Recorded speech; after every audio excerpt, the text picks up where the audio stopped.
আল্লাহ বলে, যদি আমার নেয়ামতের প্রশংসা করো আমি নেয়ামত বাড়িয়ে দেব, আর যদি নাশুকরি করো আমি এমন আযাব দেব, জেনে রেখো ইন্না বাতশা রাব্বিকা লাশাদীদ, নিশ্চয়ই তোমার রবের পাকড়াও, তোমার রবের অ্যাটাক, পানিশমেন্ট বড় ডেঞ্জারাস। কারণ আমি আল্লাহ সব সময় ধরি না, ধরলে ছাড়ি না, ধরে ধরে ধরে না, ধরলে আল্লাহ ছাড় দেয় কিন্তু ছেড়ে দেয় না, ঠিক কিনা? আমরা পুলিশকে যতটুকু ভয় পাই আল্লাহরে তার অর্ধেকও ভয় পাই না, তাই না? পুলিশ দেখলে অনেক ভয় পাই, র্যাব দেখলে অনেক ভয় পাই, বন্দুকের নল যদি মাথায় কেউ ধরে অনেক ভয় পায়, এর অর্ধেক আল্লাহরে ভয় পাই না, কারণ দেখি না যে। তো এই সব কিছুর চাইতে বেশি ভয় পাইতে হবে কাকে? আর সব সময় প্রশংসা করতে হবে কার? আল্লাহ এত নেয়ামত আমাদেরকে দিয়েছেন, এই নেয়ামতগুলো গুণে শেষ করা যাবে না। বিষ্ণু বলেছেন সব সময় তোমার জিহ্বাটাকে আল্লাহর জিকির আর প্রশংসা দিয়ে ভিজিয়ে রাখো। তো মান লাজিমাল ইস্তিগফার, যে ইস্তিগফারের সাথে আঠার মতো লেগে থাকে, সে 5টা জিনিস পায় জীবনে। চিল্লায় বলেন না কয়টা? 1 নাম্বার, জাআলাল্লাহু লাহু মিন কুল্লি দিকিন মাখরাজা, সব বিপদ থেকে তার উদ্ধার করে কে? আমাদের জীবনে বিপদ আপদ আছে না নাই? কম না বেশি? কত বিপদ, কত ধরনের বিপদ। যে কোনো সময় দুর্ঘটনা হতে পারে, রোড অ্যাক্সিডেন্ট আছে না নাই? যে কোনো সময় গুম হয়ে যেতে পারেন, আপনারা খুঁজে পাবেন আপনার স্বজনরা। যে কোনো সময় ক্রস ফায়ারের মধ্যে পড়তে পারেন, ঠিক কি না? যে কোনো সময় বজ্রপাতে আপনি নিহত হতে পারেন, ভূমিকম্পের মাঝখানে পড়তে পারেন, দুজন কোবাকবি লাগছে, আপনি মাঝখানে, হইতে পারে না? জাআলাল্লাহু লাহু মিন কুল্লি দিকিন মাখরাজা, এরকম সব ধরনের বিপদ থেকে তারা রক্ষা করবে কে? যদি ইস্তিগফারের সাথে আঠার মতো লেগে থাকা যায়। এই হলো নাম্বার 1। নাম্বার 2, ওমিন কুল্লি হাম্মিন ফারাজা, যে সব সময় আঠার মতো ইস্তিগফারের সাথে লেগে থাকবে, আল্লাহ তাকে দুশ্চিন্তা থেকে মুক্তি দিবেন, তার কোনো টেনশন থাকবে না। সুবহানাল্লাহ পড়েন। আমাদের জীবনে টেনশন আছে না নাই? জীবন নিয়ে টেনশন, মরণ নিয়ে টেনশন, ক্যারিয়ার নিয়ে টেনশন, বাড়ি ভাড়ার টেনশন, বিদ্যুৎ বিলের দাম বেড়ে যাচ্ছে টেনশন, ঘরের মধ্যে শান্তি নাই টেনশন, দ্রব্যের দাম বাড়তেছে, বেতন কমতেছে টেনশন, ঠিক কি না? এই টেনশন থেকে আপনাকে মুক্ত রাখবে কে? নাম্বার 3, ওয়ায়ারযুকহু মিন হাইসু লা ইয়াহতাসিব, এমন জায়গা থেকে আল্লাহ আপনাকে রিজিকের ব্যবস্থা করবে আপনি কল্পনাই করতে পারবেন না। রিজিক দেওয়ার মালিক কে? কেউ যেটা পারে না, পারে কে? এমন জায়গা থেকে তিনি রিজিক দিবেন আপনি কল্পনাই করতে পারেন না, আপনি হিসাবই করেন না যে এখান থেকে কিছু রিজিক আমি পাবো, কিন্তু আল্লাহ ব্যবস্থা করে দিয়েছে। সুবহানাল্লাহ পড়েন। 4 নাম্বার, যতক্ষণ ইস্তিগফারের সাথে আঠার মতো লেগে থাকবেন, আল্লাহর কোনো শাস্তি আপনার উপর আসবে না। ওমা কানা আল্লাহু মুআযযিবাহুম ওয়া হুম ইস্তাগফিরুন, যতক্ষণ আপনি ইস্তিগফার করবেন আল্লাহর আযাব আপনারে পাকড়াও করবে না। 5 নাম্বার হচ্ছে আল্লাহ আপনাকে মুস্তাজাবুদ দাওয়া বানিয়ে দিবে। মুস্তাজাবুদ দাওয়া মানে এমন ব্যক্তি, যেই ব্যক্তি দোয়া করা মাত্রই দোয়া কবুল করে কে? সবসময় ইস্তিগফার পড়তে রাজি আছেন তো? আপনারা ইমাম আহমদ ইবনে হাম্বলের নাম শুনেছেন? এই হাদিস কালেকশনের জন্য ইমাম আহমদ ইবনে হাম্বল বছরের পর বছর, যুগের পর যুগ, শহর থেকে গ্রাম, গ্রাম থেকে শহর চষে বেরিয়েছেন। ওনার শেষ জীবনটা উনি হাদিস সংগ্রহের কাজে ব্যয় করেছেন। একবার এক সফরে তিনি রাত্রিবেলা বেরোলেন। ইস্তিগফার পড়লে যে কি করে মানুষ মুস্তাজাবুদ দাওয়া হয় শুনেন। রাত্রিবেলা সফরে তিনি বেরোলেন, হাদিস সংগ্রহের সফর। পথিমধ্যে এক মসজিদে মাগরিবের নামাজ পড়লেন, এশার নামাজ পড়লেন। প্রচন্ড শীত, তিনি ভাবলেন আজকের রাতটা মসজিদেই কাটায় দেই, ফজরের সালাত পড়ে তারপরে বেরো। ব্যাগ থেকে কাঁথা বের করে তিনি শুয়ে পড়লেন। কিন্তু মসজিদের দারোয়ান এসে বলে, মসজিদে তো থাকা যাবে না, আপনি বের হন। ইমাম আহমদ ইবনে হাম্বল বললেন, আমি বৃদ্ধ মানুষ, প্রচন্ড শীত, কই যাব? আমি ফজরেরও মুসল্লি, ফজর নামাজও এই মসজিদে পড়বো, আমারে বাজান তুমি থাকতে দাও। দারোয়ান বলেন, নো, থাকা যাবে না, মসজিদে থাকা যাবে না, বের হন, না হলে গাঠটি সহ বের করে দেব। চিনে নাই এটা যে ইমাম আহমদ ইবনে হাম্বল, সে বুঝতে পারে নাই। তো দারোয়ানের সাথে সুবিধা করতে না পেরে ইমাম আহমদ ইবনে হাম্বল ব্যাগ নিয়ে বেরোয় গেলেন। প্রচন্ড শীত, কাঁপছেন।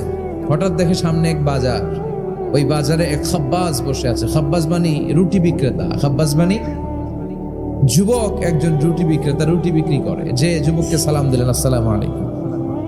যুবক পড়লো, আলাইকুম আসসালাম। ইমাম আহমদ ইবনে হাম্বল বলল, যুবক আমি মুসাফির মানুষ, থাকার জায়গা নাই, প্রচন্ড শীত। এই যে তুমি চুলার মধ্যে উনুনে রুটি বানাচ্ছ, আমি যদি তোমার চুলার পাশে বসে রাতটা কাটাই, তোমার কোনো সমস্যা হবে? যুবক বলেন, নো, কোনো সমস্যা নাই। আহলান ওয়া সাহলান ওয়া মারহাবান বিক, খোশ আমদেদ, সুস্বাগতম, আসেন।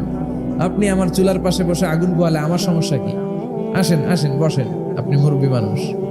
ইমাম আহমদ ইবনে হাম্বল আল্লাহ শুকরিয়া করে চুলার পাশে বসে শীতের রাতে চুলা থেকে তাপ নিচ্ছেন, আগুন পোহাচ্ছেন।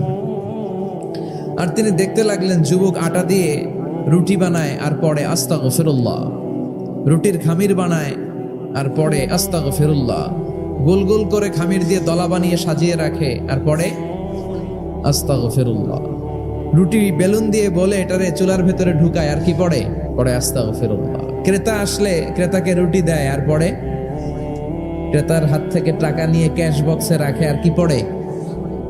ইমাম আহমদ ইবনে হাম্বল তো অবাক, ঘটনা কি? আসার পর থেকে এই যুবকটার দেখতেছি খালি পড়ে আস্তাগফিরুল্লাহ আস্তাগফিরুল্লাহ। তিনি কৌতূহল বশত বললেন, যুবক, মা লাকা ইয়া শাব দাইমান তাকরাউনা আস্তাগফিরুল্লাহ, হে যুবক, তোমার ঘটনাটা কি? আসার পর থেকেই তুমি শুধু দেখতেছি পড়তেছো আস্তাগফিরুল্লাহ আস্তাগফিরুল্লাহ, কারণটা কি? যুবক বলে, আমি সবসময় ইস্তেগফারের সাথে আঠার মতো লেগে থাকি, আর লেগে থাকার কারণে এর বরকতে আল্লাহ আমাকে মুস্তাজাবুদ দাওয়া বানিয়ে দিয়েছে। মানে আল্লাহ আমাকে এমন বানিয়েছে যে আমি দোয়া করা মাত্রই আমার দোয়া কবুল করে কে? ইমাম আহমদ ইবনে হাম্বল বললেন, আনতা মুস্তাজাবুদ দাওয়া, তুমি মুস্তাজাবুদ দাওয়া, মানে তুমি দোয়া করলেই সেটা কবুল হয়ে যায়? যুবক বলে, না, আনা মুস্তাজাবুদ দাওয়া, আমি আমার জীবনে যত দোয়া করেছি সব কবুল করে নিয়েছে কে? আমি মুস্তাজাবুদ দাওয়া, আমি দোয়া করতে দেরি কবুল হতে সেটা দেরি হয় না। তবে আমার পুরো জীবনের সব দোয়া কবুল হলেও একটা দোয়া এখনো কবুল হয় নাই। এটা শুনে ইমাম আহমদ ইবনে হাম্বলের কৌতূহল, কিউরিসিটি আরো বেড়ে গেল। তিনি বললেন, তোমার জীবনের সব দোয়া কবুল হয়েছে, একটা দোয়া কবুল হয় নাই, কি সেই দোয়া আমারে বলো? যুবক বলে, আমার জীবনে যে দোয়াটা কবুল হয় নাই সেটা হচ্ছে, আমি আল্লাহর কাছে দোয়া করে বলেছিলাম, আল্লাহ, শুনেছি এই জামানার সবচেয়ে বড় মুহাদ্দিসের নাম হচ্ছে ইমাম আহমদ ইবনে হাম্বল, আমি যেন ওই ইমাম আহমদ ইবনে হাম্বলের কপালে একটা চুমু দিয়ে মরতে পারি, তুমি তৌফিক দিও। ইমাম আহমদ ইবনে হাম্বল নিজেকে আর ধরে রাখতে পারলেন না, চোখের পানি ছেড়ে দিলেন, যুবককে জড়িয়ে ধরলেন আর বললেন, ইয়া শাব, আহমদ ইবনে হাম্বলের কপালে চুমু দেওয়ার জন্য আহমদ ইবনে হাম্বলের দরবারে তোমার যাওয়ার দরকার নাই, আহমদ ইবনে হাম্বল নিজেই তোমার দরবারে ছুটে এসেছে। আনাল আহমদ ইবনে হাম্বল, আমি নিজেই আহমদ ইবনে হাম্বল। চিল্লায় পড়েন আল্লাহু আকবার। যুবকটি চিৎকার মেরে সাইয়েদনা আহমদ ইবনে হাম্বলকে জড়িয়ে ধরল। আহমদ ইবনে হাম্বলের হাতে হাত রেখে মুসাফা করলো, আহমদ ইবনে হাম্বলের কপালে একটা চুমু এঁকে দিল আর বলল, ইয়া আহমদ ইবনে হাম্বল, এই ইস্তেগফারের কারণে আমার জীবনের সব দোয়াই কবুল হয়ে গিয়েছে। আপনি সব সময় যদি ইস্তেগফারের সাথে লেগে থাকেন, আপনারে মুস্তাজাবুদ দাওয়া বানাবে কে? এজন্য অবসরে যখন কোনো কাজ থাকে না, বেশি বেশি ইস্তেগফার পড়া যাবে না? বিশ্বনবী বললেন, লাউ কাতাআতা জিলদাক, গায়ের চামড়াগুলো কেটে কেটে রোদে শুকিয়ে যদি মায়ের পায়ের দুইটা জুতাও বানিয়ে দাও, ছোটবেলা যে দুধ খেয়েছো সেটার এক ঢোক দুধের শোধ আদায় হবে না। এজন্য মা যে কি কষ্ট করে, এখানে বেশিরভাগই আমরা নর্মাল প্রসেসে পৃথিবীতে এসেছি, তাই না? সিজারিয়ান বেবি খুব কম, থাকলে এক দুইটা। নর্মাল প্রসেসে একটা বাচ্চাকে ডেলিভারি করতে একটা মায়ের যে কত কষ্ট হয় আপনি কল্পনাই করতে পারবেন না। চিকিৎসা বিজ্ঞান বলে একজন সুস্থ মানুষ 45 ইউনিট পেইন বা ব্যথা একজন মানুষ সহ্য করতে পারে। ব্যথার তীব্রতা বা মাত্রা যদি 45 ইউনিটের বেশি হয়, যদি ছাড়িয়ে যায়, হয় লোকটা বেহুশ হবে, নয় মরে যাবে। আমার আর আপনার মা যখন আমাদেরকে নর্মাল প্রসেসে ডেলিভারি করেছেন, তখন তারা 45 না 57 ইউনিট প্লাস 57 থেকে 60 ইউনিটের পেইনও তারা ছাড়িয়ে গেছে। 57 ইউনিটেরও বেশি ব্যথা তারা সহ্য করেছে, যেটা কোনো অ্যাক্সিডেন্টে আপনার দেহের 206টা হাড্ডি আছে, তো 20টা হাড্ডি একসাথে কোনো অ্যাক্সিডেন্টে ভেঙে গেলে যত ব্যথা, তার চেয়েও বেশি ব্যথা। এজন্য মায়ের মনে কষ্ট দেয়া যাবে, মায়ের মনে কষ্ট দিয়ে জীবনে কেউ সফল হতে পারে নাই। সাইয়েদনা মূসা আলাইহিস সালাম আল্লাহর একবার জিজ্ঞেস করলেন, আল্লাহ, মাইয়া কুনু জালিসি ইয়াউমাল কিয়ামা, আল্লাহ আমার সাথে কিয়ামতের দিন জান্নাতের সাথী কে হবে? আল্লাহ বললেন জালিসুকা ফিল জান্নাতি জাজ্জার, তোমার সাথী হবে কিয়ামতের দিন বিচার শেষে জান্নাতে যখন ঢুকবা তোমার সাথী হবে একজন কসাই। কসাই চিনেন? কি করে? গোশত কাটে। সাইয়েদনা মুসা আলাইহিস সালাম অবাক হলেন, ঘটনা কি? কসাই, আমি হইলাম নবী আর আমার সাথে জান্নাতে থাকবে? হাউ কাম ইটস পসিবল, এটা কিভাবে সম্ভব? আল্লাহ বললেন নিজেই দেখে আসো এটা কেমন কসাই। সাইয়েদনা মুসা আলাইহিস সালাম ছদ্মবেশে কসাইয়ের দোকানে দাঁড়িয়ে রইলেন। দেখলেন স্পেশাল বিশেষ কোনো আমল নাই, কসাই শুধু গোশত কাটে, গোশত বিক্রি করে। দিন শেষে দোকান বন্ধ করে প্যাকেটের ভেতরে গোশত নিয়ে বাড়িতে রওনা হয়েছে। বাড়ির ভেতরে ঢুকে যাওয়ার পর সাইয়েদনা মুসা আলাইহিস সালাম ঘরের দরজার কড়া নাড়লেন। কসাই বলে মান আনতা, তুমি কে? মুসা আলাইহিস সালাম বললেন আনা মুসাফির, আমি মুসাফির, থাকার জায়গা নেই, আপনি যদি থাকার জায়গা দেন আপনার বাড়িতে থাকবো। কসাই বলে আসেন। সাইয়েদনা মুসা আলাইহিস সালাম ঢুকলেন। কসাই বলে এই ঘরে একটু থাকেন, ওই ঘরে আমার একটু কাজ আছে। মুসা আলাইহিস সালাম বললেন যান, কাজ সেরে আসেন। মুসা আলাইহিস সালাম খেয়াল করলেন ওই ঘরে মাচার উপর থেকে বয়োবৃদ্ধ এক নারীকে তিনি নামিয়ে গোসল করালেন, টাওয়াল দিয়ে গা মুছিয়ে দিলেন, নতুন জামা পরিয়ে দিলেন।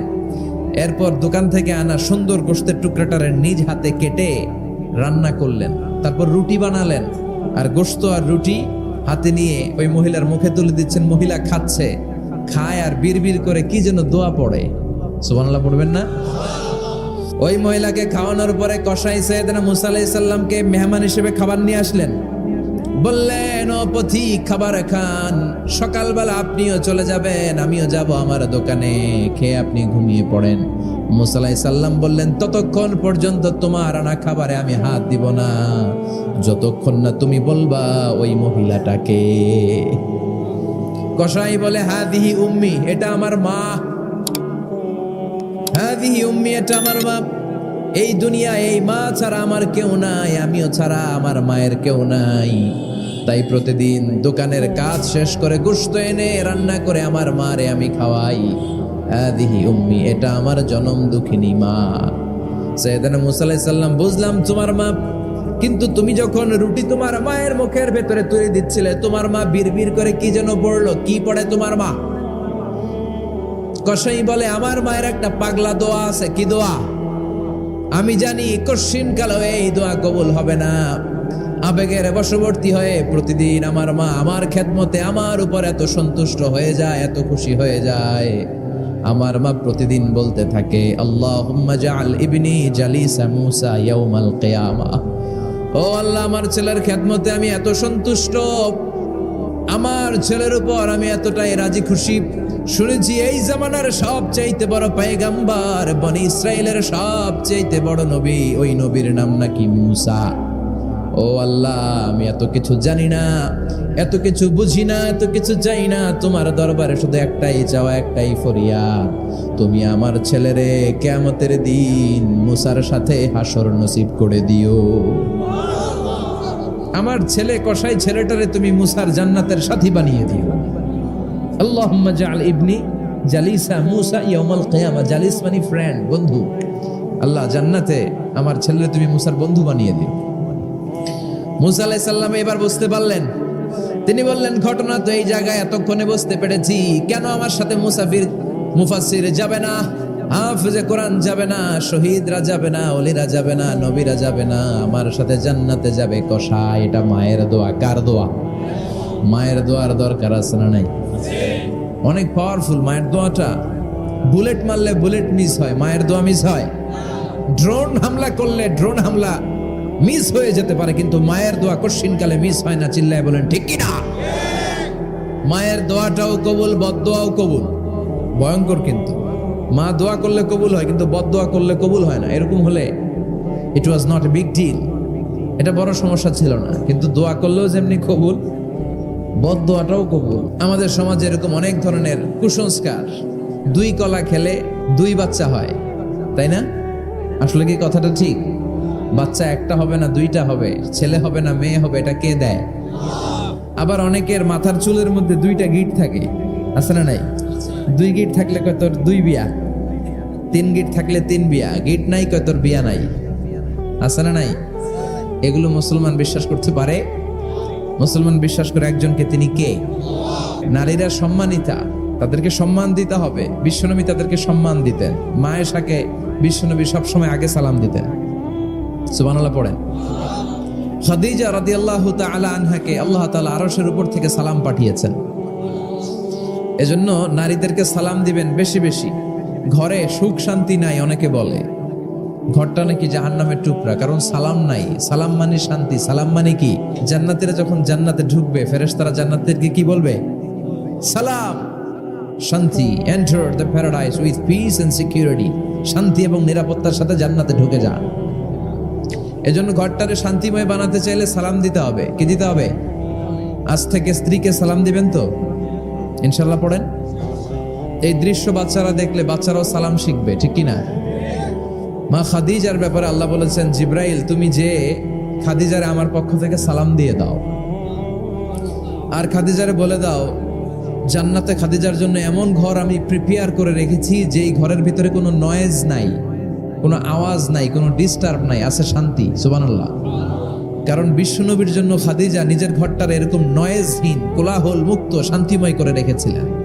বিশ্বনবী কোলাহল পূর্ণ দাওয়াতি কাজ শেষ করে যখন ঘরে যেতেন, কলিজাটা ঠান্ডা হয়ে যেত। বিশ্বনবীর জন্য এমন একটা ঘর রেখেছিলেন মা খাদিজা, ওই ঘরে বিশ্বনবী যখন প্রবেশ করতেন, বাইরে যত মারপিট হয়েছে, মারামারি হয়েছে, কাফেরদের যত অত্যাচার সহ্য করেছে, ঘরে ঢোকার সাথে সাথে নবী সব ভুলে যেতেন। এত মায়া, শান্তি, প্রশান্তির ঘর খাদিজা বানিয়েছিল। এজন্য আল্লাহ বলেছে, জিব্রাইল খাদিজারে বলো, খাদিজার জন্য এমন জান্নাত আমি রেখেছি যে জান্নাতে কোনো সাউন্ড নাই, আওয়াজ নাই, ডিস্টার্ব নাই, কোলাহল নাই, কোনো নয়েজ নাই। চিল্লায় পড়েন আল্লাহু আকবার। এজন্য মায়েরা খাদিজার জীবনী থেকে শিক্ষা, স্বামীর জন্য ঘরটারে প্রশান্তিপূর্ণ করে রাখবেন। প্রশান্তির একটা জায়গা যেন হয়। কানের কাছে এসে বেশি বেশি ঘ্যান ঘ্যান করেন না। ঘরে ঢুকলেই চাল নাই, ডাল নাই, এটা লাগবে, ওইটা লাগবে, ছেলের ওইটা লাগবে, আস্তে আস্তে। অনেক স্বামী হার্ট অ্যাটাক করে স্ত্রীর কারণে। স্বামীরাও সালাম দিবেন, স্ত্রীরাও দিবেন। সালাম মানে শান্তি। তো ঘরটারে শান্তি দিয়ে ভরে দিবে কে? আর একে অপরের প্রতি শ্রদ্ধাবোধ রাখবেন। তো নারীদেরকে খুশি করার জন্য আল্লাহ সূরা দিলেন, সূরাতুন নিসা। প্রাণীদের নামে অনেক সূরা আছে। সূরাতুল বাকারা আছে না নাই? বাকারা মানে কি? গাভী। গাভীর দুধ খাবেন। বিষ্ণু বলেছেন গরুর গোশত খেয়েও কম, দুধ খেয়েও বেশি। আলাইকুম বি আলবানিল বাকার, তোমাদের উচিত গরুর দুধ খাওয়া। ফাইন্নাহা তুরাম্মু মিনাল আশজার, কেননা গরুর দুধ এটা হচ্ছে সবুজ ঘাস আর পাতার নির্যাস। ফি লাবানিহা শিফা, গরুর দুধে আছে শিফা। ও ফি লুহুমিহা দা, গরুর গোশতে আছে রোগ। গোশতে আছে কি? গরুর গোশত খাইলে রোগ বাড়ে না? অনেক ডাক্তার আছে, এরা সিরিয়াল নেয় না যারা গরুর গোশত খায় বেশি। বলে লাল মাংস যারা খাবে এরা যেন আমার সিরিয়াল না দেয়। আছে না নাই? বিশ্বনবীর খাবারের তালিকায় দুধ ছিল। বিষ্ণু বলতেন বেশি বেশি দুধ খেও। এবং বিষ্ণু বলেছেন মায়েরা যেন তাদের বাচ্চাদেরকে দুধ খাওয়ায়। মায়ের বুকে প্রথম যে দুধটা সেটাকে বলে শাল দুধ। এটা বাচ্চার জীবনের প্রথম প্রাকৃতিক টিকা। সুবহানাল্লাহ পড়েন। আমরা কত টাকা দিয়ে দামি দামি টিকা দেই, কিন্তু প্রথম টিকাটা আল্লাহ ফ্রি দিয়েছেন। সুবহানাল্লাহ পড়েন। বাকারার নামে সূরা দিলেন, আনকাবুত মাকড়সার নামে সূরা দিলেন, নাহাল মৌমাছির নামে সূরা, নামাল পিঁপড়ার নামে সূরা। সুবহানাল্লাহ পড়েন। এইভাবে আপনি খুঁজলে কোরআনের চ্যাপ্টারগুলো যে কত সুন্দর সুন্দর নাম দিয়ে আল্লাহ দিয়েছেন, তার এই ধারাবাহিকতায় আজকের সূরাটির নাম দিয়েছেন আল্লাহ একটা ফলের নামে। কিসের নামে? 3 ফলের নামে। সূরার নাম কি? সাইয়েদনা বারা ইবনে আযিব রাদিয়াল্লাহু তাআলা আনহু বর্ণনা করেন, বুখারীর বর্ণনা। তিনি বলেন, সামি'তু রাসূলুল্লাহি ইয়াকরাউ সূরাতাত তিন ফি সালাতিল ইশা। আমি বারা ইবনে আযিব রাদিয়াল্লাহু তাআলা আনহু এশার নামাজে বিশ্বনবীকে সূরাতুত তিন তেলাওয়াত করতে শুনেছি। তিনি বলেছেন এশার নামাজে আমি বিশ্বনবীকে সূরাতুত তিন তেলাওয়াত করতে শুনেছি। ফামা সামি'তু আহসানা সাউতিন মিন সাউতি রাসূলিল্লাহ, আল্লাহ রাসূলের কণ্ঠের চাইতে এত মধুর কণ্ঠ আমার জীবনে শুনি নাই। বিশ্বনবী যখন তেলাওয়াত করতেন সাহাবাদের কলিজা ঠান্ডা হয়ে যেত। সাহাবারা মাঝে মাঝে খাবার না পেলে, ঘরে খাদ্য না থাকলে বিশ্বনবীর কাছে চলে আসতেন। এসে বিশ্বনবীর চেহারার দিকে তাকায় থাকতেন, ওনার কণ্ঠে তেলাওয়াত শুনতেন। বিশ্বনবীর তেলাওয়াত শুনলে চেহারার দিকে তাকায় থাকলে ক্ষুধার কথা তারা ভুলে যেতেন। কি কণ্ঠ ছিল বিশ্বনবীর! অনেকে বলে সাইয়েদনা দাউদ আলাইহিস সালামের কণ্ঠ ছিল অনেক চমৎকার, এটা ঠিক। কিন্তু বিশ্বনবীর চাইতে বেশি সুন্দর না। আকাবা উপসাগরের তীরে বসে সাইয়েদনা দাউদ যখন তেলাওয়াত করতেন, সাগরের মাছগুলো সাগর ছেড়ে ডাঙায় চলে আসতো, বনের পশু বন ছেড়ে বাইরে আসতো, আকাশের পাখি আকাশ ছেড়ে দিয়ে নিচে নেমে আসতো। কিন্তু বিশ্বনবীর কণ্ঠটা এর চেয়েও বেশি সুন্দর ছিল। সুবহানাল্লাহ পড়েন। বিশ্বনবী সারাদিন যে কোরআনের আয়াতগুলো নাজিল হয়েছে, প্রত্যেক রাত্রে এশার নামাজের পর ঘরের মধ্যে বসে বসে আয়াতগুলো তেলাওয়াত করতেন। আর মক্কার আবু জাহেল, উতবা, সাইবা, ওয়ালিদ ইবনে মুগীরা সবাই লুকিয়ে লুকিয়ে তেলাওয়াত শোনার জন্য বাড়ির চিপায় চলে আসতো। আবু জাহেল, উতবা, সাইবা এটা কি বিশ্বনবীর পক্ষের লোক না বিপক্ষের? বিপক্ষের লোক হয়েও নবীর কণ্ঠের তেলাওয়াত শোনার জন্য পাগল। তাইলে কণ্ঠটা কি নরমাল কণ্ঠ ছিল? যেন তেন কণ্ঠ ছিল। আবু জাহেল ছিল মক্কা শহরের প্রেসিডেন্ট। সে ঘোষণা দিয়ে দিত, কেউ মুহাম্মাদের কণ্ঠের তেলাওয়াত শুনবা না, শুনতে যেতে পারবা না। সবাইকে নিষেধ করে রাত্রিবেলা চোরের মতো নিজেই যাইতো। সুবহানাল্লাহ পড়ে।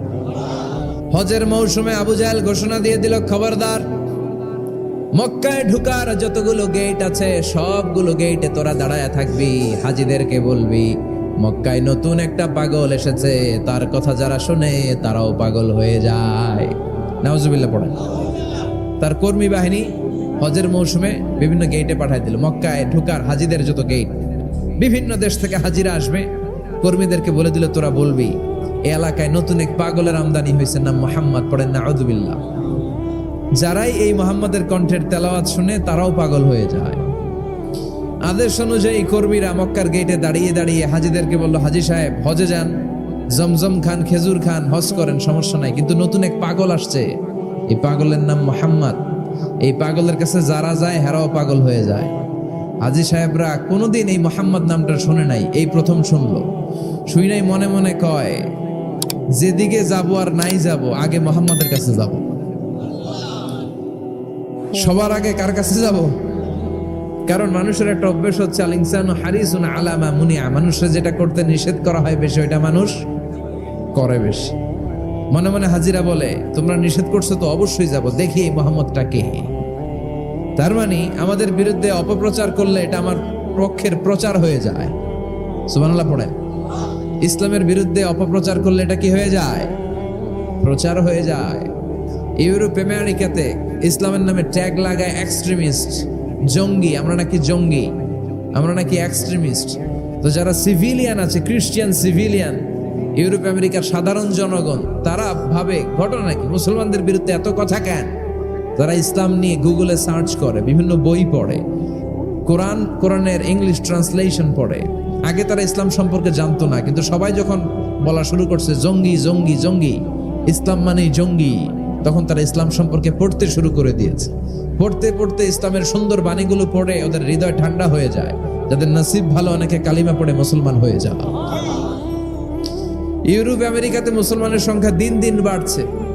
মাঝে মাঝে পত্র পত্রিকায় দেখবেন যে কনভার্টেড মুসলমান, ও মুসলমান, ও মুসলমান। ধারণা করা হচ্ছে 2070 সালের মধ্যে ইউরোপ আর আমেরিকায় মুসলমান হয়ে যাবে সংখ্যাগরিষ্ঠ। খ্রিস্টানদের ছাড়িয়ে মুসলমানদের সংখ্যা ইউরোপ আমেরিকায় বেড়ে যাবে। সুবহানাল্লাহ পড়েন। সেই দিন বেশি দূরে নয় যেদিন কালেমার পতাকা হোয়াইট হাউসের উপরে শোভা পাবে। ঘোষণাটা কার? চিল্লায় বলেন, ওয়াদাটা কার? আবু জাহেল ঘোষণা দিয়েছে কেউ যেতে পারবে না, কিন্তু লুকিয়ে লুকিয়ে নিজেই যায়। একটা নির্ধারিত সময়ে বিশ্বনবী তেলাওয়াত করতেন, আর ওই তেলাওয়াতের সময় আবু জাহেল, উতবা, সাইবা, ওয়ালিদ ইবনে মুগীরা সবাই লুকিয়ে লুকিয়ে বিশ্বনবীর ঘরের চারদিকে কান পেতে মধুর কণ্ঠের তেলাওয়াত শুনতো। ফ্রি ফ্রি আরামসে শুনতো এই তেলাওয়াত। বিশ্বনবীর তেলাওয়াত যখন শেষ হয়ে যেত, এরা ভাগলপুর দিত দৌড়। ফিরে যাওয়ার রাস্তা থাকতো একটা, কয়টা? দেখা হয়ে যেত।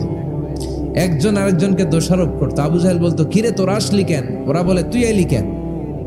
দিনের বেলা ভাষণ দেশ মুহাম্মদের বিরুদ্ধে, রাত্রেবেলা চোরের মতো তুই আসিস কেন? একে অপরকে দোষারোপ করে। আবু জাহেল বলে, ঠিক আছে, কাল থেকে আমিও আসবো না, তোরাও আসবি না। চল আমরা শপথ নেই যে কেউ আসবো না। দস্তখত দে, সিগনেচার দে, যেই আসবে তার মাথার চুল কামিয়ে আলকাতরা মেখে মক্কার বাজারে ঘুরিয়ে ঘুরিয়ে অপমান করা হবে। সবাই রাজি। আবু জাহেল বলে, দে রাজি হইলে সিগনেচার দে, সবাইকে আবু জাহিল্লা তুই না তা তুই আগে দে। আবু জাহেল 1 নাম্বার, নাম্বার 2 উতবা, নাম্বার 3 শাইবা, সবাই সিগনেচার। কালকে কেউ যাবে না, কেউ যাবে না। দিন গড়িয়ে রাত আসে, বিশ্বনবীর যখন তেলাওয়াত করার টাইম, ওই টাইমে আবু জাহেলের তেলাওয়াত শোনার প্যারা উঠছে। যারা সিরিয়াল দেখে, সিরিয়াল দেখার প্যারা আছে না একটা, 9টায় সিরিয়াল শুরু হবে, 8:30 থেকে প্যারা ওঠে। কথা কন, আমার সিরিয়াল শেষ হয়ে গেল, সব কাজ বাদ দে, তাড়াতাড়ি টিভির সামনে বস, আছে না নাই? আবু জাহেলেরও প্যারা উঠছে, তেলাওয়াত শোনার প্যারা। টসিং এন্ড টার্নিং, বিছানায় এপাশ ওপাশ করে আর মনে মনে ভাবে, হায় রে আর তো সময় নাই, এই তো শুরু হয়ে যাবে একটু পরে মুহাম্মাদের তেলাওয়াত, না গেলে তো বড্ড মিস হয়ে যাবে। যাই আজকে যেরকম দস্তখত নিছি আর ধমক দিছি, কেউ যাবে না, আমি নিশ্চিত কেউ যাবে না, আমি একটু যাই। উতবা, শাইবা, ওয়ালিদ ইবনে মুগীরা প্রত্যেকেই প্রত্যেকের ঘর থেকে এই একই কথা ভাবছে যে আজকে তো যেই থ্রেড দিছে আবু জাহিল্লাই, আজকে কেউ যাবে না, আমি একটু যাই। সুবহানাল্লাহ পড়ো। আজকেও সবগুলো যে হাজির, বিশ্বনবী মন্ত্রমুগ্ধ করা সুরের ঝংকার তুলে তেলাওয়াত করছেন, আর সবগুলো মন্ত্রে মুগ্ধের মতো তেলাওয়াত শুনছে। বিশ্বনবীর তেলাওয়াত শেষ, সব দিছে দৌড়, ফিরে যাওয়ার রাস্তা কয়টা? আজকেও দেখা। আবু জাহিল্লা কয়, কিরে তোর আইলি কেন? সবাইকে আবু জাহিল্লা তুই আইলি কেন? একে অপরকে দোষারোপ করে। এই ঘটনাটা শোনানোর উদ্দেশ্য হচ্ছে বিশ্বনবীর কণ্ঠটা যেন তেন কোনো কণ্ঠ ছিল না, এই কণ্ঠে সুরের ঝংকার ছিল, ঠিক কিনা? এজন্য সাইয়েদনা বারা ইবনে আযিব রাদিয়াল্লাহু তাআলা আনহু বুখারীর বর্ণনায় বললেন, ফামা সামি'তু আহসানা সাওতান মিন সাওতি রাসূলিল্লাহ, বিশ্বনবীর কণ্ঠের চাইতে এরকম সুরেলা কণ্ঠ আমার জীবনেও আমি শুনি নাই। আর বিশ্বনবীকে এই সূরাটা কোন নামাজে পড়তে শুনছে? পড়বেন তো আপনারা? আল্লাহ তৌফিক দান করো। এই সূরাটা আল্লাহ কসম দিয়ে শুরু করছে, কি দিয়ে? 3 ফলের কসম দিয়ে। মনে রাখবেন, মান কানা ইয়াহলিফ ফালইয়াহলিফ বিল্লাহ, যার কোনো কারণে কসম কাটতেই হয় সেজন্য আল্লাহর নামে কসম কাটে, আউলিয়াসমুত, আর না হলে যেন চুপ থাকে। আল্লাহ ছাড়া কারো নামে কসম কাটা যাবে? কিন্তু আমাদের দেশে অনেক কিছুর নামে কসম আছে না নাই? আমরা কোরআন শরীফের নামে কসম কাটি, অনেক সময় কাবার নামে কসম কাটি, মায়ের বুকের দুধের কসম, বিদ্যার কসম কাটি না? কাটা যাবে? আল্লাহ ছাড়া কারো নামে কসম কাটা যাবে? কিন্তু আল্লাহ চাইলে সবকিছুর নামে কসম কাটতে পারেন। চিল্লায় কোন সুবহানাল্লাহ। সে আল্লাহ বললেন, ওয়াত-তিনি ওয়াজ-যাইতুনি ওয়া তুরি সিনিনা ওয়া হাযাল বালাদিল আমিন। 3-এর কসম। যেমন আল্লাহ কোরআনে যুগের শপথ করেছেন, সময়ের কসম করেছেন। আল্লাহ বলেছেন ওয়াল আসর। কি বলেছেন? ওয়াও আছে না নাই? আল্লাহ পাহাড়ের কসম করেছেন, আল্লাহ বলেছেন ওয়াত-তুর। আল্লাহ ফজরের কসম করেছেন, আল্লাহ বলেছেন ওয়াল ফাজর। জিলহজের প্রথম 10 রাতের কসম করেছেন, তিনি বলেছেন ওয়ালায়ালিন আশার। জোড় আর বেজোরের কসম করেছেন, তিনি কি বলেছেন? ওয়াতর। তারই ধারাবাহিকতা এখানে তিনি 3 ফলের কসম কেটেছেন, আর তিনি বলেছেন ওয়াত্তিন। চিল্লায় বলেন, তিনি কি বলেছেন? মানে 3-এর কসম। কিসের কসম? 3 ফল। ডুমুর ফলের কসম কেটেছেন, কারণ এই ফলের অনেক উপকারিতা আছে। এই ডায়াবেটিস আল্লাহ ভালো করে দিবে। কি খাবেন? ডুমুর ফল খাবেন। অনেক নারীদের ইররেগুলার মেনস্ট্রুয়েশনাল পিরিয়ড হয়, অনিয়মিত অনিয়ন্ত্রিত মাসিক। এই ডুমুর ফলের সেদ্ধ করা পানি যদি খায়, তাদের মাসিক নিয়মিত হয়ে যাবে। এটার মধ্যে অনেক স্ট্রেংথ এন্ড স্ট্যামিনা আছে। আর এই ফলটা জান্নাতি ফল। কি ফল? এটা জান্নাতি ফল। এই 3 গাছটা জান্নাতের গাছ। সাইয়েদনা আদম আলাইহিস সালামকে আল্লাহ বললেন, ওয়ালা তাকরাবা হাযিহিশ শাজারাতা ফাতাকুনা মিনাজ জালিমিন। ও আদম, তুমি আর হাওয়া মিলে জান্নাতে ঘুরো, জান্নাতে খাওয়া দাওয়া করো, যা মনে চায় করো, কিন্তু একটা নিষিদ্ধ গাছ আছে, ওই গাছের কাছে যাওয়া যাবে না। কার কথা? সব খাও, সব করো, কিন্তু নিষিদ্ধ গাছের কাছে যাওয়া যাবে না। আদম আলাইহিস সালাম শয়তানের ওয়াসওয়াসায় পড়ে ওই গাছের ফলই খেয়ে ফেললেন। ওয়ালাকাদ আহিদনা ইলা আদম মিন ক্বাবলু ফানাসিয়া ওয়া লাম নাজিদ লাহু আজমা।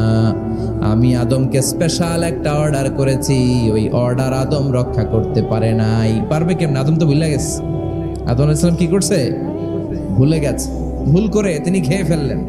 শয়তানের ওয়াসওয়াসায় পড়ে শুধু আদমই খান নাই, হাওয়াও খেলেন আলাইহিমাস সালাম। খাওয়ার সাথে সাথে ওনাদের জান্নাতের পোশাকগুলো খুলতে আরম্ভ করলো, নেকেড হতে শুরু করলেন।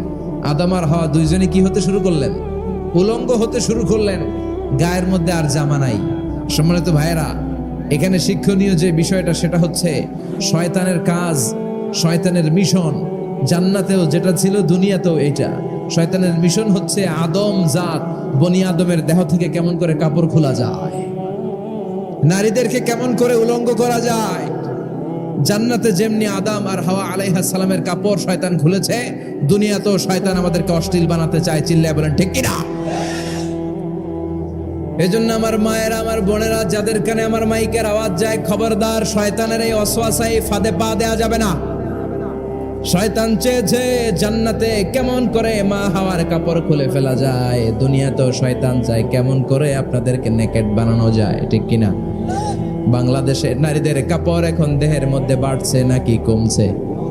পোশাক আশাক নারীদের খাটো হতে শুরু করেছে, এটা শয়তানের মিশন।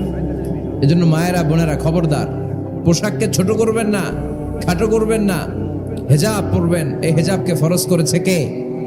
এই হেজাব আপনার অধিকার, আপনার অধিকার আপনি বুঝে নেন।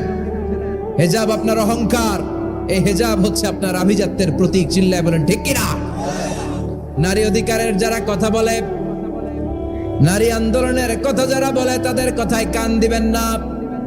এরা বক্তব্যের মঞ্চে উঠে নারীর অধিকারের কথা বলে, কিন্তু তাদের ঘরেই নারীরা বেশি নির্যাতিতা, তাদের ঘরের কাজের মেয়েগুলাই বেশি নির্যাতিতা। চিল্লায় এখন ঠিক কিনা? তারাই লোহা গরম করে কাজের মেয়েগুলোর পিঠে ছ্যাঁক দেয়, তারাই সুযোগ পেলে ধর্ষণে সেঞ্চুরি করতে দ্বিধাবোধ করে না। চিল্লায় এখন ঠিক কিনা? শয়তানের মিশন জান্নাতে ছিল যেটা, দুনিয়াতেও এটা। পোশাক কি করে আলাদা করা যায়? এই জন্য হেজাব যেন আমরা ভুলে না যাই। হেজাব আপনার আভিজাত্যের প্রতীক, আপনার সৌন্দর্য, আপনার সম্ভ্রম, আপনার স্ট্যাটাস তো আপনার হেজাবের মধ্যে শোভা পায়। ঠিক কিনা?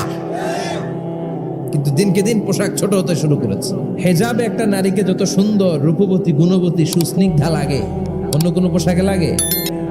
আল্লাহ আমাদেরকে বোঝার তৌফিক দান করুন।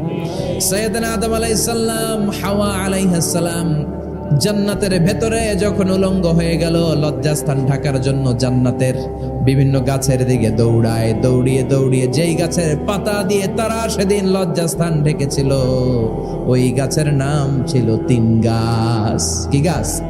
ওই তিনের কসম কোরআনে কেটেছে কে? সেজন্য আল্লাহ বললেন, ওয়াত-তিনি ওয়াজ-যাইতুনি ওয়া তুরি সিনিনা ওয়া হাযাল বালাদিন আমিন। সুবহানাল্লাহ পড়েন। তিনের কসম, জাইতুনের কসম। জাইতুন মানে জলপাই। এই জাইতুন গাছগুলো আরব দেশে হিল ট্রাক্স, পাহাড়ি এরিয়াতে হয়, 100 বছর বেঁচে থাকে। বিষ্ণু বলেছেন, কুলু যাইতা ওয়াদাহিনু ফাইন্নাহা মিন শাজারাতিন মুবারাকা। বিষ্ণু বললেন, জাইতুনের তেল খাও, জাইতুনের তেল গায়ের মধ্যে দাও, জাইতুনের তেল মালিশ করো। জাইতুনের ভেতরে বরকত ঢুকায় দিয়েছে কে? জাইতুনের তেল দাড়িতে, চুলে মালিশ করলে দাড়ি চুল সহজে পাকে না। বিশ্বনবী সব সময় দাড়িতে চুলে জাইতুন মাখতেন। আমি নিজেও মাখি প্রতিদিন, আপনারাও মাখবেন। বাজারে পাওয়া যায়, যে বলবেন অলিভ অয়েল, কি বলবেন? অলিভ অয়েল বললে আপনাকে দিবে। স্পেনের, মেড ইন স্পেন, এদের অলিভ অয়েল ভালো। ফিলিস্তিনের যে অরিজিনাল অলিভ অয়েল, এটা ভালো, এটা খাওয়া যায়। তাম্বুতু বিদ্দুহুনি ওয়া সিবগিল আখিলিন, এটার অনেক কাজ, খাওয়াও যায়, মালিশও করা যায়, জাইতুনের ডাল ভেঙে মেসওয়াকও করা যায়। সুবহানাল্লাহ পড়েন। বিষ্ণু বললেন, নি'মাস সিওয়াকি আজ-জাইতুন, জাইতুনের মেসওয়াক কতই না ভালো।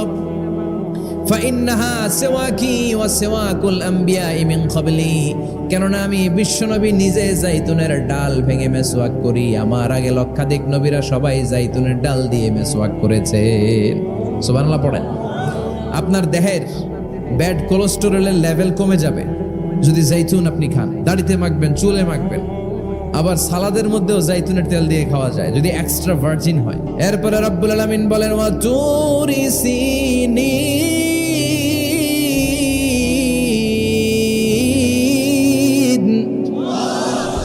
আমি তিন আর জাইতুনের কসম যেমনি কোরআনের মধ্যে করলাম, সাথে সাথে তুর পাহাড়ের কসম কাটলাম। সুবহানাল্লাহ পড়েন। সাউথ সাইনা, দক্ষিণ সিনাইয়ে এই তুর পাহাড়ের অবস্থান। মিশরের 2টা জেলা আছে, উত্তর সিনাই, দক্ষিণ সিনাই। এই দক্ষিণ সিনাইতে 2285 মিটার উঁচু এই পাহাড়। সাইয়েদনা মুসা আলাইহিস সালাম এই পাহাড়ে উঠে কথা বলতেন কার সাথে?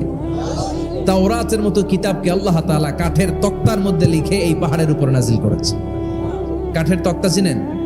কাঠ দিয়ে মোটা মোটা তক্তা বানায় না? আল্লাহ নিজ হাতে তাওরাত লিখে এই কাঠের তক্তাগুলো সাইয়েদনা মুসা আলাইহিস সালামকে দিলেন, বললেন যাও, এটার মধ্যে হেদায়েত আছে, নূর আছে, বোরহান আছে, নিয়ে যাও, বনি ইসরায়েলের কাছে দাওয়াতের বাণী পৌঁছে দাও, তুমি বার্তাবাহ, যাও। সাইয়েদনা মুসা আলাইহিস সালাম দেখলেন ছোট্ট ছোট্ট কিছু কাঠের ফলকার তক্তা, ভাবলেন কাঁধের মধ্যে তুলে নিয়ে যাই, এর চেয়েও কত ভারী ভারী জিনিস আমি মুসা কাঁধের মধ্যে তুলে বেড়াই। কিন্তু সাইয়েদনা মুসা আলাইহিস সালাম তক্তার মধ্যে হাত দিয়ে দেখে কাঁধে উঠাবে তো দূরের কথা, নাড়াতেই পারে না। সুবহানাল্লাহ পড়েন। কাঁধে উঠাবে তো দূরের কথা, কি করতে পারে না? নাড়াতেই পারে না। মুসা আলাইহিস সালাম ভাবলেন এদিক দিয়ে মনে হয় শক্ত, ওদিকে মনে হয় নরম, ওদিক দিয়ে ধরি, ওদিকে টান দেয়, ওদিকেও নড়ে না, মাঝখানে ধরে টান দেয়, নড়ে না। ঘটনা কি? এর চেয়ে কত বড় তক্তা কাঁধে লয়ে ঘুরি, আর এগুলো নড়ে না কেন? আল্লাহ জিব্রাইলরে বলেন না একটু হেল্প করতে? আল্লাহ বললেন যাও, তোমারে হেল্প করতে কইছে। মুসা আলাইহিস সালাম বললেন ভাই জিব্রাইল তুমি এদিক দিয়ে ধরো, আমি ওদিক দিয়ে ধরি। আমরা এরকম ধরে বলি না মারো টান হেইয়ো, এই দুজনে হেইয়ো হেইয়ো শুরু করছি, কিন্তু তক্তা নড়ে না। মুসা আলাইহিস সালাম বললেন চলো পজিশন চেঞ্জ করি, তুমি এদিকে আমি ওদিকে, মারো টান আরো জোরে, কিন্তু তক্তা নড়ে না। মুসা আলাইহিস সালাম বললেন আল্লাহ জিব্রাইলের যে সঙ্গী ফেরেশতা 11 বলো না একটু হেল্প করতে। আল্লাহ বলে যাও হেল্প করে আসো। এবার সবাই মিলে মারো টান আরো জোরে, গায়ে যত জোর আছে মুসা আলাইহিস সালাম তক্তা ধরে টান দিলেন। টানের চোটে প্রত্যেকটা লোমকূপ দিয়ে ঘাম বেরোতে শুরু করেছে। এক একটা টানে কোমরের রক ছিঁড়ে যাওয়ার অবস্থা, কিন্তু তক্তা নড়ে। আল্লাহ ডেকে বললেন মুসা রক ছিঁড়ার দরকার নাই, আর ঘেমে অস্থির আর ঘর্মাক্ত হওয়ার দরকার নাই। আসলে তক্তার এত ওজন না, কিন্তু তক্তার মধ্যে যে বাণীগুলো আছে এই বাণীগুলো কার? এটা আমার বাণী রে মুসা, এগুলো আমার কথা, এগুলো আমার দেওয়া কিতাব, এগুলো সাধারণ দুনিয়ার বাণী নয়, সাধারণ কথা নয়। এই জিনিসটা বোঝাবার জন্য তক্তার ওজন আমি বাড়িয়ে দিয়েছি। এবার ফেরেশতার সাহায্যের দরকার নাই, নিজেই টান দাও, দেখবা উঠাতে পারবা। সাইয়েদনা মুসা আলাইহিস সালাম এখন দেখে টান দিয়ে কাঁধে নেওয়া যায়। সুবহানাল্লাহ পড়েন। এই যে তুর পাহাড় তিনি মুসা আলাইহিস সালামকে দিয়েছিলেন, যেই পাহাড়ের উপরে, পাহাড়টার নাম তাওরাত কিতাব যে তিনি দিয়েছিলেন, যেই পাহাড়ের উপরে, ওই পাহাড়টার নাম কি? তুর পাহাড়। বিশ্বনবী মেরাজে যখন গিয়েছিলেন সাইয়েদনা জিব্রাইল এই তুর পাহাড়ে বিশ্বনবীকে নামিয়ে বললেন অন্ধকার, ইয়া রাসূলুল্লাহ উদউ আল্লাহ, আল্লাহর কাছে দোয়া করেন। বিশ্বনবী বললেন জিব্রাইল দোয়া করলাম, কিন্তু কোন জায়গায় কোন পাহাড়ের উপরে আমারে নামালা? আমি তো এলাকা চিনি না, পাহাড় চিনি না, কোন পাহাড় এটা? সাইয়েদনা জিব্রাইল বললেন নবী হাদিহি জাবাল মুসা তুরে সাইনা, এটা আপনার ভাই মুসার পাহাড়, তুর পাহাড়। সুবহানাল্লাহ। এটার চূড়ায় বিশ্বনবী দোয়া করেছেন। এবং ইয়াজুজ মাজুজের আক্রমণ থেকে বাঁচার জন্য ঈসা আলাইহিস সালাম কিয়ামতের আগে সব মুমিন বান্দাদেরকে নিয়ে তুর পাহাড়ের উপরে উঠবে। সুবহানাল্লাহ পড়েন। আমি নিজেই তুর পাহাড়ের উপরে উঠছি 2 বার জীবনে। আমি মিশরে ছিলাম তো, ওখানে আমি শিক্ষা সফরে 2 বার আমরা প্রায় তুরে সাইনাতে সফর করতাম। ঠান্ডা একটা এলাকা, মিশরে পুরো মিশরে গরম, ওদিকে ঠান্ডা। 3 ধর্মের লোকদের জন্য এটা একটা তীর্থস্থান, সবাই যায়, ইহুদিরা যায়, খ্রিস্টানরা যায়, আমরাও যেতাম। মাঝরাতে তুর পাহাড়ে উঠতে হয়, ফজরের সময় পৌঁছতে হয়, আবার 7টা-8টার দিকে ব্যাক করতে হয়। 10টা-11টার পরে সূর্যের তাপে পাথরের পাহাড় এত গরম হয় ওখানে কোনো মানুষ দাঁড়িয়ে থাকতে পারে না। আমরা উঠতেছি কাঁধের মধ্যে ব্যাগ নিয়ে, খ্রিস্টানরা উঠতেছে, ইহুদিরা উঠতেছে। ওটার উপরে খ্রিস্টানদের একটা চার্চ আছে, গির্জা, ইহুদিদের আছে একটা ছোট্ট সিনাগগ, আমাদের একটা মসজিদ আছে ছোট। ফজরের সময় উঠলাম, উঠে তাকিয়ে দেখি সূর্য কিরণে পুরো তুর পাহাড়ের সিলসিলাতুল জিবাল, পাহাড়ি রেঞ্জ ঝিকিমিকি আলোতে সূর্যের কিরণে চমৎকার এক আভা, রক্তিম আভা ধারণ করেছে। সবাই মিলে আল্লাহর কাছে দোয়া করলাম, এই তুর পাহাড়ের কসম কেটেছে কে? রব্বুল আলামিন বলেন ওয়াত-তিনি ওয়াজ-যাইতুনি ওয়া তুরি সিনিনা ওয়া হাযাল বালাদিল আমিন। তিনের কসম, জাইতুনের কসম, তুর পাহাড়ের কসম, আর এই নিরাপদ শহরের কসম। এই নিরাপদ শহর দ্বারা উদ্দেশ্য হচ্ছে মাক্কাতুল মুকাররমা। নিরাপদ শহর দ্বারা কোন শহর উদ্দেশ্য? মক্কা। যে মক্কার আগের নাম ছিল বাক্কা। মক্কার আগের নাম সবাই বলেন বাক্কা। মক্কার নামে আল্লাহ কোরআন একটা সূরা দিয়েছে, সূরার নাম সূরাতুল বালাদ। লা উকসিমু বিহাযাল বালাদ ওয়া আনতা হিল্লুম বিহাযাল বালাদ। সুবহানাল্লাহ পড়েন। আবার এই শহরের নাম দিলেন আল্লাহ উম্মুল কুরা, জনপদ সমূহের মা। এই শহরের মধ্যে যারা এই প্রবেশ করবে নিরাপত্তা দিবে কে? আবার এই শহরের মাঝখানে আল্লাহ এমন একটা ঘর তৈরি করেছে, গোটা বিশ্বের সব মুসলমান ওই ঘরের দিকে মাথা নুইয়ে সিজদায় লুটিয়ে পড়ে। সুবহানাল্লাহ পড়েন।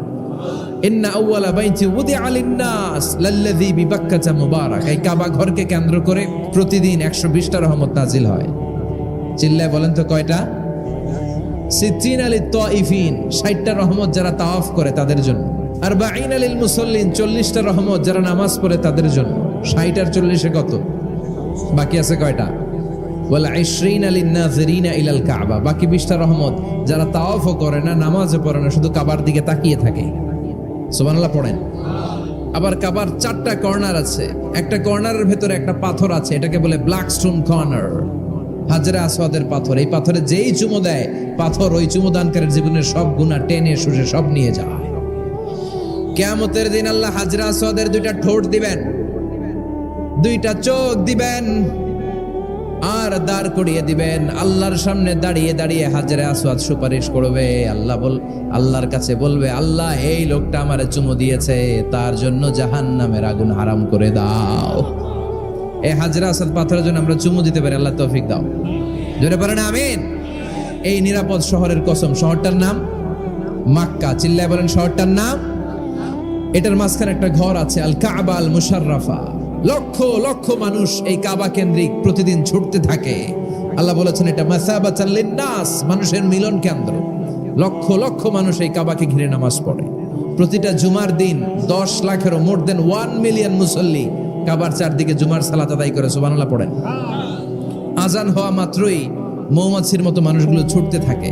আজান হতে দেরি, যদি 20-30 তলা হোটেলের কোনো ছাদ থেকে আপনি খেয়াল করেন, দেখবেন মৌমাছির মতো ডানে বায়ে সামনে পেছনে চারিদিক থেকে শারে আল হিজরা দিয়ে, শারে আজিয়াত রোড দিয়ে, গাজ্জা দিয়ে, জারওয়াল দিয়ে, মেসফালা দিয়ে, ইব্রাহিম খালিলি দিয়ে মানুষগুলো কাবার দিকে ঢুকতে শুরু করেছে, ঠিক কিনা? আবার বিশ্বনবী বলতেন, মক্কা তো হাব্বুল বিলাদ ইলাইয়া, মক্কা শহর আমার কাছে সব চাইতে প্রিয় শহর। লাউলা উখরিজিতু লামা খারাজতু, মক্কার কুরাইশরা কাফেররা যদি এই শহর থেকে জোর করে আমারে বের করে না দিত, আমি কোনোদিন মক্কা ছেড়ে দূরে যেতাম না। সুবহানাল্লাহ পড়ে। বিশ্বনবীর জন্মস্থান এই শহর, যেখানে বিশ্বনবী জন্মেছেন ওইখানে আছে মাকতাবা, লাইব্রেরি। কি আছে? হজ ওমরা যারা করেছেন তারা দেখবেন ওখানে গেলেই ফ্রিতে বই দেয়। কি দেয়? বিশ্বনবীর জন্মস্থানের ঠিক পাশেই আবু জাহেলের জন্মস্থান। ওইখানে কি আছে জানেন? হাম্মাম, হাম্মাম আবি জাহাল। বাঙালি হাজিদের বুক ভরা ঘৃণা তার জন্য। বাঙালি হাজিরা বলে, আবু জাহিল্লার টয়লেট কই, যাইয়া সব ভরাই দিয়ে আসুন। জেদ্দাতে নেমেই খুঁজতে আরম্ভ করে, আবু জাহিল্লার টয়লেট কই। সবাই বলে, এই না জেদ্দায় আসলেন, মক্কা তো 80 কিলো দূরে, আপনি যাবেন, ওমরা করবেন, বিশ্রাম নেবেন হোটেলে, এরপরে জিয়ারা যখন করায় তখন ওখানে নেয়।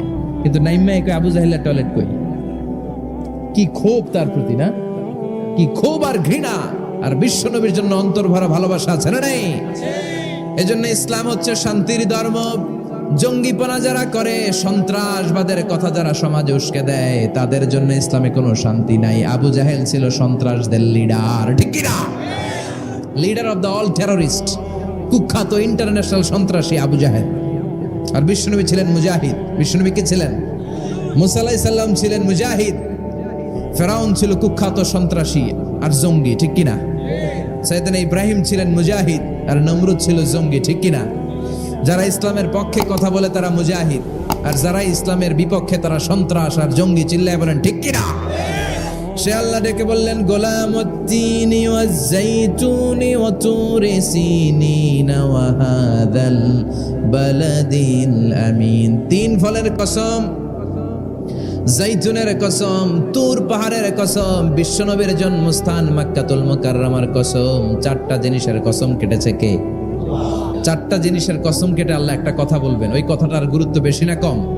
লাকাদ খালাকনাল ইনসানা ফি আহসানি তাকওয়িম। সবাই পড়েন, লাকাদ খালাকনাল ইনসানা ফি আহসানি তাকওয়িম। নিশ্চয় আমি মানুষের চেহারাটারে, আকৃতিটারে বড্ড চমৎকার আকৃতি দিয়ে তৈরি করেছি। সুবহানাল্লাহ। মানুষের মতো কোনো সুন্দর প্রাণী পৃথিবীতে নাই। আছে? গরু দেখবেন সবগুলোর চেহারা একরকম, কুকুরের অলমোস্ট সব কুকুরের কেন্দ্রীয় চেহারা এক, সব ছাগলের কেন্দ্রীয় চেহারা এক, কিন্তু একটা মানুষের সাথে আরেকটা মানুষের চেহারা মিলে? আমার সাথে হুজুরের চেহারার মিল আছে, হুজুরের সাথে ভাইয়ের, ভাইয়ের সাথে আপনার। 700 কোটি মানুষ নাকি পৃথিবীতে এখন আছে। এই 700 কোটির সাথে একটার লগে আরেকটার মিলে? কত 700 কোটি ময়রা কবরে ভূত হয়ে রয়েছে, একটার সাথে আরেকটার মিল ছিল? আরো কত 700 কোটি যে কিয়ামতের আগে আসবে, একজনের সাথে আরেকজনের চেহারার কোনো মিল খাবে? এরপর আপনি হিউম্যান অ্যানাটমি নিয়ে গবেষণা করেন, পায়ের পাতা থেকে শুরু করে মাথার তালু পর্যন্ত একটার পর একটা অঙ্গ এমন ভাবে আল্লাহ তৈরি করেছে, পৃথিবীর কোনো ডিজাইনারের কোনো ডিজাইন দ্বারা এটাকে মাপজোক আর পরিমাপ করা সম্ভব না। চিল্লায় বলেন ঠিক কিনা? এজন্য আল্লাহ বললেন, লাকাদ খালাকনাল ইনসানা ফি আহসানি তাকওয়িম। মানুষকে চমৎকার আকৃতি দিয়ে তৈরি করেছে কে? আমাদের যে অঙ্গটা ঠিক যেখানে বসানো দরকার, ঠিক সেই অঙ্গটা আল্লাহ তাআলা ওইখানেই বসিয়েছে, ঠিক কিনা? আল্লাহর সৃষ্টির মধ্যে কোনো খুঁত ধরার, ভুল ধরার ক্ষমতা কারো আছে? এক লোক বট গাছের তলায় বসে বিশ্রাম নিচ্ছে, আর বট ফল দেখে অবাক যে এত মোটা বট গাছ, ফলগুলো এত ছোট। বট ফল ছোট হয় না নাকি এত বড়? আর পাশেই ছিল কুমড়া গাছ, লাউ গাছ। আল্লাহরে গালে দিতেছে, আল্লাহর কি রুচি! চিকন চিকন কুমড়া গাছ, চিকন চিকন লাউ গাছ, এত বড় ফল, আর ইয়া মোটা বট গাছ, এতটুকু ফল। আল্লাহরে গালি দিতে দিতে ঘুমাই গেছে। আল্লাহরে গালি মারতে মারতে কখন যে ঘুমাই গেছে নিজেও জানেন। হঠাৎ একটা বট ফল পড়ছে একেবারে নাকে, লাফ দিয়ে উঠেছে। উঠে দেখে নাক দিয়ে রক্ত বেরোচ্ছে, ব্লিডিং। নাকের রক্ত মুছে আর পড়তে আরম্ভ করছে আলহামদুলিল্লাহ। কি পড়ে? মনে মনে কয়, আল্লাহরে কেন গালি দিলাম? ওই কুমড়া যদি এইখানে হইতো, ওই লাউ যদি এইটার উপরে হতো, কুমড়া যদি একটা নাকের উপরে পড়তো, আমি নিজেই কুমড়া হইয়া যাইতাম, ঠিক কিনা? সুবহানাল্লাহ পড়েন। মা খালাকতা হাদা বাতিলা। এমনি এমনি আল্লাহ কিছু বানায় নাই, যেখানে যেটা যতটুকু দরকার সেটা করে দিয়েছে কে? চোখ যেখানে থাকা দরকার চোখ দিছে কে? নাক যেখানে দরকার নাক দিছে কে? চোখ কান এদিকে না হইয়া যদি অন্যদিকে হইতো সুবিধা হইতো? যেখানে যেটা যেভাবে দরকার দিয়ে দিয়েছে কে? আবার এখানে এয়ার ক্যানেল দিলেন। অনেকে কয় এগুলা দিছে কেন? এই ক্যানেল কিন্তু দরকার। ক্যানেল না থাকলে আপনার কথা ঢুকবে না, আপনি বুঝবেন না। অনেকের এই কানের ডিফেক্ট আছে, ডিফর্ম বেবি, এই রোগ নিয়ে জন্মাইছে, কানে মেশিন লাগানো লাগে, এই ক্যানেলের সমস্যা। এটা কেটে দিলে আপনি কান কাটা রমজান, কান কেটে দিলে আপনি কান কাটা রমজান হয়ে যেতেন। এই ক্যানেল দিয়ে ঘুরে ঘুরে সাউন্ড ওয়েভ গুলো যায়, ফলে আমরা শুনতে পাই। এই ক্যানেল না থাকলে শুনতে পেতাম না। তার মানে মা খালাকতা হাদা বাতিলা, এমনি এমনি কিছু দেয় নাই। 206টা হাড্ডি দিয়ে আমাদের মানুষের দেহ, ছোট্ট হাড্ডিটা আল্লাহ দিয়ে দিছে এখানে। এটার ভিতরে একটা ড্রাম আছে, এটার বলে এয়ার ড্রাম। সাউন্ড ওয়েভ, শব্দ তরঙ্গ এয়ার ড্রামে নক করে, এরপরে outer air, middle air, inner air হয়ে ইলেকট্রিক্যাল সিগন্যালের মাধ্যমে যাই দেখে যায়, ব্রেনের সাথে কানেক্ট হতে হলে ইলেকট্রিক্যাল সিগন্যাল দিয়ে কানেক্ট হতে হয়। এই সাউন্ড ওয়েভ, শব্দ তরঙ্গগুলো ইলেকট্রিক্যাল সিগন্যাল দিয়ে ট্রান্সমিট হয়ে ব্রেইনের হেয়ারিং নার্ভ, শুনবার যে স্নায়ু, ওইখানে নক করে। নক করা মাত্রই শব্দ তরঙ্গ আপনার শুনবার অনুভূতি জাগায়। এই সূক্ষ্মাতি সূক্ষ্ম কাজ কত ছোট্ট আর অল্প সময়ে করে দিচ্ছে কে? চোখ দিয়ে তাকানো মাত্রই দেখি কত রঙের রং দেখি। Human eyes can identify, can recognise more than 10 million colours. আমার কথা না, চক্ষু বিশেষজ্ঞদের কথা। মানুষের চক্ষু 10 মিলিয়নেরও বেশি রং, 1 মিলিয়নে 10 লাখ, 10 মিলিয়নে 1 কোটি, 1 কোটিরও বেশি ধরনের রং এই চোখ শনাক্ত করতে পারে। সাইজ মাত্র 2 মিলিমিটার। ছোট্ট এই চোখ দিয়ে এত কিছু দেখার সুযোগ দিয়েছে কে? এজন্য রব্বুল আলামিন বলেন লাকাদ খালাকনাল ইনসানা ফি আহসানি তাকওয়িম, আমি মানুষকে সবচাইতে সুন্দর আকৃতিতে তৈরি করেছি। সুবহানাল্লাহ। আমরাই শুধু মাথা উঁচু করে দাঁড়াতে পারে, গরু এরকম মাথা উঁচু করে দাঁড়াতে পারে? গরুর মাথা নিচে, ছাগলের মাথা নিচে, সবার মাথা নিচে। মানুষই দুই পায়ে ভর করে শির দ্বারা মানে স্পাইনাল কর্ডের উপর টান টান হয়ে মাথাটা উঁচু করে এইভাবে দাঁড়ায়। পৃথিবীতে একটাই সৃষ্টি, এজন্য আল্লাহ এই সৃষ্টির নাম দিয়েছে আশরাফুল, যে মখলুকাতের কাছে নূরের ফেরেশতাও সেজদা দিতে বাধ্য হয়েছে, ঠিক কিনা? আশরাফুল মখলুকাত বানালেন। এত বৈচিত্র্য মানুষকে আল্লাহ দিয়েছেন, বিবেক দিয়েছেন, আবেগ দিয়েছেন, বাক শক্তি, কথা বলার ক্ষমতা। কোনো প্রাণীর আছে? সুবহানাল্লাহ কইবেন না? বিবেক দিয়েছেন, আবেগ দিয়েছেন, বাক শক্তি দিয়েছেন, উপলব্ধি করবার মতো ক্ষমতা দিয়েছেন। আশরাফুল মখলুকাত বানিয়েছেন এই মানুষকে। এই মানুষের মধ্যে আল্লাহ অনেক ক্যাপাসিটি দিয়েছেন। আবার আল্লাহ বললেন ওয়ামিন আয়াতিহি খালকুস সামাওয়াতি ওয়াল আরদি ওয়াখতিলাফু আলসিনাতিকুম ওয়া আলওয়ানিকুম ইন্না ফি যালিকা লাআয়াতিন লিল আলিমিন। আমার সৃষ্টির মধ্যে অসাধারণ সৃষ্টি, আকাশ এবং জমিন সৃষ্টি, গায়ের রঙের ভিন্নতা, ভাষার ভিন্নতা। সুবহানাল্লাহ। এজন্য রব্বুল আলামিন বললেন লাকাদ খালাকনাল ইনসানা ফি আহসানি তাকওয়িম, আমি মানুষকে চমৎকার আকৃতিতে তৈরি করেছি। সুম্মা রাদাদনাহু আসফালা সাফিলিন, তারপর মানুষকে আমি আবার নিম্নমুখী করেছি। মানুষের সৌন্দর্যটা সব সময় থাকে না।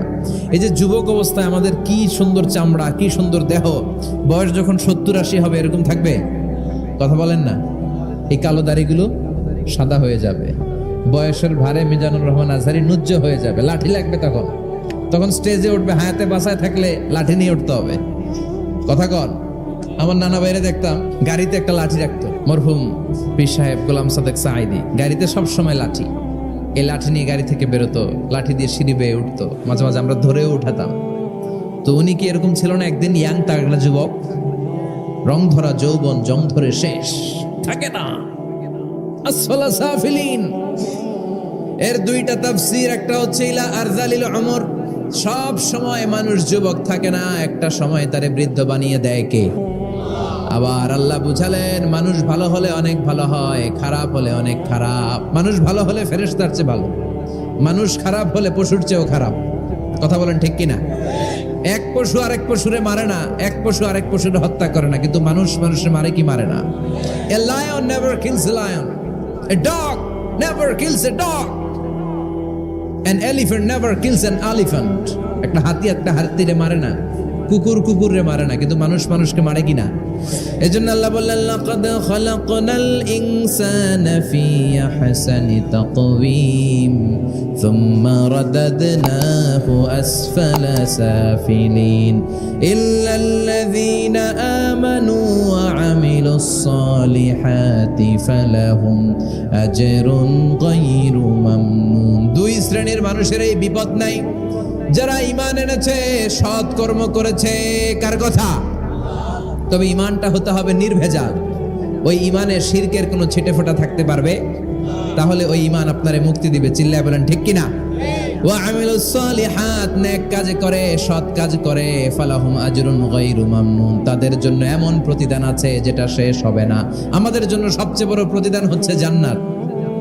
মুমিনের জন্য সবচেয়ে বড় পাওয়া হচ্ছে জান্নাত। চিৎকার করে বলতে হবে সবচেয়ে বড় প্রতিদান কি?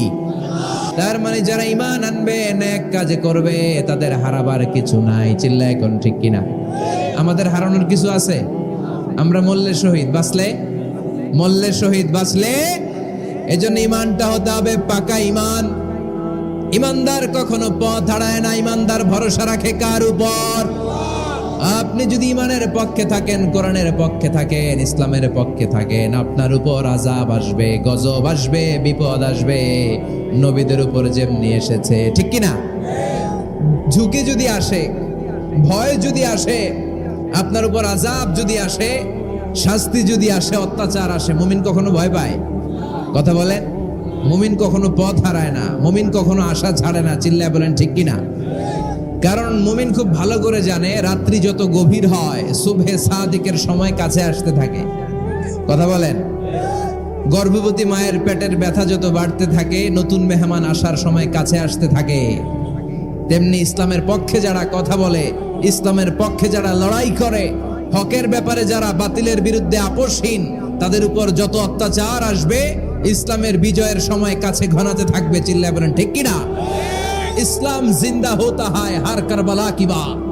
প্রতিটা কারবালার রক্তক্ষয়ী সংগ্রামের পরে ইসলামের বিজয় আসে। ইসলামের বিজয় মিষ্টি কথায় আসে না। ইসলামের কথা, ইসলামের বিজয়টা এমনি এমনি আসে না। ইসলাম জিন্দা হতা হয় হার কারবালা কি বাত। প্রতিটা কারবালার রক্তক্ষয়ী সংগ্রাম দিয়ে ইসলামের পতাকা উড়ে। চিল্লায় বলেন ঠিক কিনা? সে আল্লাহ বললেন ইল্লাল্লাযীনা আমানু ওয়া আমিলুস সালিহাতি ফালাহুম আজরুন গায়রু মামনুন ফামা ইউকাযযিবুকা বা'দু বিদ্দীন আলাইসাল্লাহু বিআহকামিল হাকিমিন। ও নবী, এরপরেও কোন জিনিস তাদেরকে ইসলাম থেকে দূরে রাখে? তাদেরকে জিজ্ঞেস করেন, আমি কি শ্রেষ্ঠতম বিচারক নই? সব বিচারকের শ্রেষ্ঠ বিচারক কে? কার বিচারে কোনোদিন জুলুম হয় না? চিল্লায় বলেন। আল্লাহর বিচারে কেউ কোনোদিন ঠকবে? তিনি সবচেয়ে শ্রেষ্ঠতম বিচারক। বিশ্বনবী বললেন সূরাতুত তিন তেলাওয়াত করতে করতে কেউ যখন এই অষ্টম আয়াতে চলে আসে, সেজন্য বলে বালা ওয়া আনা আলা যালিকা মিনাশ শাহিদিন। আল্লাহ, আমি সাক্ষ্য দিচ্ছি আপনি শ্রেষ্ঠ বিচারক। আপনার চাইতে শ্রেষ্ঠ বিচারক হতে পারে? দুনিয়াতে যে বিচারগুলো পান নাই, আপনি কি মনে করছেন আখেরাতে এই বিচার হবে না? কথা বলেন। আপনার উপর জুলুম করা হয়েছে, আপনাকে নির্যাতন করা হয়েছে, এগুলোর বিচার করবে কে? আপনার জমি মেরে খেয়ে দিয়েছে, আপনার সম্মান নষ্ট করেছে, বিচার করবে কে? যত অন্যায় বিচার পৃথিবীতে হয়েছে, এগুলোর নতুন করে বিচার হবে। সেই বিচারকের, সবচেয়ে বড় বিচারকের ভূমিকা পালন করবে আমাদের আল্লাহ। আহকামুল হাকিমিন। আল্লাহ put a question to the audience, to the মুমিনিন। মুমিনদের কাছে আল্লাহ একটা প্রশ্ন রেখে এই সূরাটা শেষ করেছেন। আলাইসাল্লাহু বি আহকামিল হাকিমিন। আমি কি শ্রেষ্ঠতম বিচারক নই? এজন্য আমাদের ভরসা সবসময় একজনের উপর, তিনি কে? আর মুমিন কখনো আশা হারায় না। মুমিন তাওয়াক্কুল করে কার উপর?